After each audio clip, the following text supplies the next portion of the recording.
Attention, brave souls. What you're about to witness might make your heart race. Before the suspense takes over your screen, click subscribe now and hit the like button. Get ready for a spine-chilling experience. But be warned, only the boldest will survive until the end. My name is Samuel Reed. I'm 46 years old, a park ranger in Alaska, and I've spent over 2 decades patrolling some of the most treacherous landscapes on this planet. I've seen things that would make most men shudder. Avalanche victims frozen in terror, hikers whose bodies were found months after they vanished, their remains gnawed on by scavengers. I thought I had seen it all. I thought I understood the dangers of the wilderness. I was wrong. This isn't a ghost story. This isn't some urban legend passed around by bored locals. What I'm about to tell you happened to me, and I swear on whatever remains of my sanity that it's the truth. It all started in December 2012, when I was called in to investigate a missing persons case. 3 tourists, a married couple from Oregon and their local guide, had been exploring a stretch of Denali National Park, near a place the rangers call the Hollow Trail. It wasn't an official route. In fact, it was marked as restricted, but that never stopped people from wandering in, and sometimes they didn't wander back out. The locals avoided the Hollow Trail. Old stories circulated about it, things moving in the trees, voices whispering names in the wind, hikers disappearing without a trace. But I never put much stock in folklore. People go missing in Alaska all the time. The land swallows them whole. The cold takes care of the rest. At least, that's what I used to believe. I arrived at the last known location of the tourists just after dawn. The snow was fresh, untouched except for their footprints leading into the woods. They hadn't been gone long, maybe 24 hours. But something about the scene felt off. Their tracks were erratic, as if they had been running, stumbling. And then, just a few yards in, they stopped. No signs of struggle, no signs of turning back. Just stopped, as if they had been plucked from the earth. I followed their path into the trees, my breath clouding in the freezing air. The deeper I went, the more unnatural the silence became. No wind, no birds, not even the distant sound of a river, just nothing. I found their campsite half a mile in. The fire pit was cold, their supplies untouched. 3 sleeping bags lay inside a small tent, unzipped as if they had been abandoned in a hurry. But that wasn't the worst part. A journal had been left on a rock near the fire pit. The pages were warped from frost, but I could still make out the last entry, scrawled in messy, shaking handwriting. It's watching us. It whispers when the wind dies. We shouldn't have come here. The moment I read those words, a gust of wind tore through the trees, chilling me to the bone. And within it, I swear to God, I heard my name. Samuel. Not shouted, not spoken, just a whisper, slithering through the trees, as if the forest itself had learned to speak. I spun around, heart hammering, scanning the trees for any sign of movement. But there was nothing. No footprints, no figures lurking in the distance. Just the endless stretch of white, and the trees standing like silent sentinels. I forced myself to breathe. This was just paranoia, just exhaustion. But then I noticed something else. The footprints leading to the tent. There were none leading away.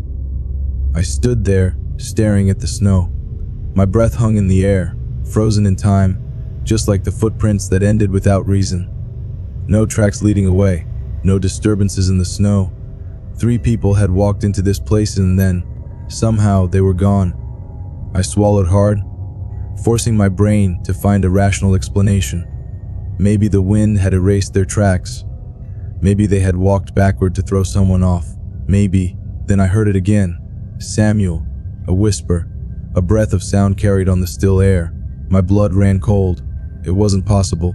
There was no one else out here, and yet the voice had spoken my name. I turned slowly, my hand instinctively reaching for the radio strapped to my chest. Static hissed from the speaker, low, distant, like something breathing on the other end. I pressed the call button. Dispatch, this is Ranger Reed. I've located the campsite. No sign of the missing tourists. Over. The static crackled, then something else came through. A voice.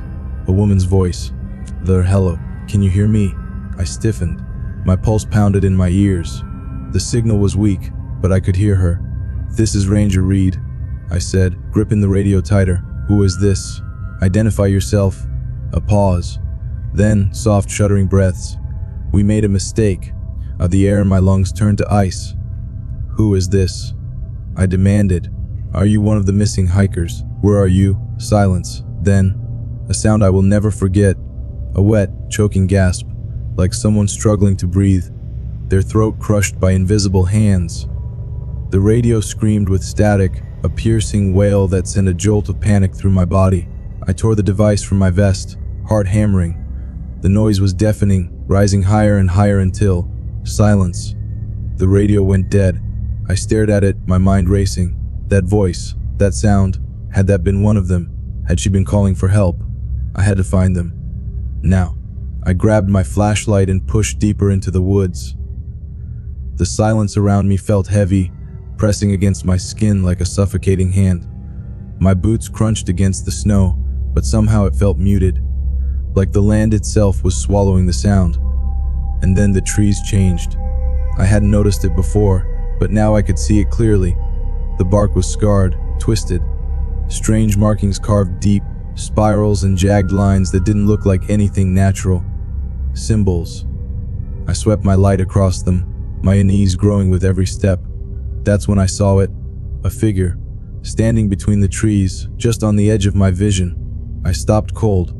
My heart slammed against my ribs. It was tall, too tall. Its limbs were long and thin, its body almost blending into the shadows. It didn't move. It just stood there, watching me. I raised my flashlight, my breath locked in my throat. The beam hit empty air. It was gone. I turned in a slow circle, my instincts screaming at me to run, but my feet were frozen in place. The woods stretched out in every direction, endless, silent waiting. Then a crunch behind me. Something was there. I spun, my flashlight cutting through the darkness. But there was nothing. Only the trees. Only the snow. Only the shadows that seemed to creep closer when I wasn't looking. I was not alone. I forced myself to move, to keep walking. I needed to get out of here. I needed to report this, to send a full search team.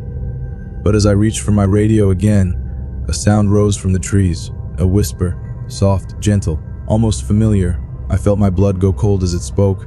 It was my own voice. Samuel, you shouldn't be here. I don't know how long I had been walking. Time felt different in that place, like the minutes stretched thin, twisting around me. My radio had gone silent hours ago, just static now. An eerie hum that barely filled the void of soundless trees. The wind had stopped again. That's when I knew I wasn't alone. I wasn't hearing whispers anymore. No, this was something worse. Something was following me. At first, it was just the feeling, an itch at the back of my neck, a prickle of unease that made my breath shallow. Then I saw it. My own footprints were disappearing behind me. I stopped cold, turned. The trail I had just walked, the deep indentations in the snow, were smoothing over, like something unseen was covering them, erasing them, like something was making sure no one could follow me back. I turned back around, walking faster now. Don't run, don't panic. That's what they teach us in survival training. You panic, you die. But then, out of the corner of my eye, I saw movement, a figure, just at the edge of the trees. I whipped my head around, flashlight beam cutting through the dark. Nothing, just blackened bark and frost-covered branches. I swallowed hard, took another step forward, and then I heard it, a crunch, right behind me. I spun again, expecting to see, what, a bear, a lost hiker. No, it was one of the missing tourists, or at least, it looked like one of them. A man, mid-30s, dressed in winter gear, standing perfectly still between the trees. His back was turned, but I recognized the coat from the pictures we had on file. It was the guide. He. My voice came out hoarse, my throat dry from the freezing air. Were you hurt? What happened? He didn't move.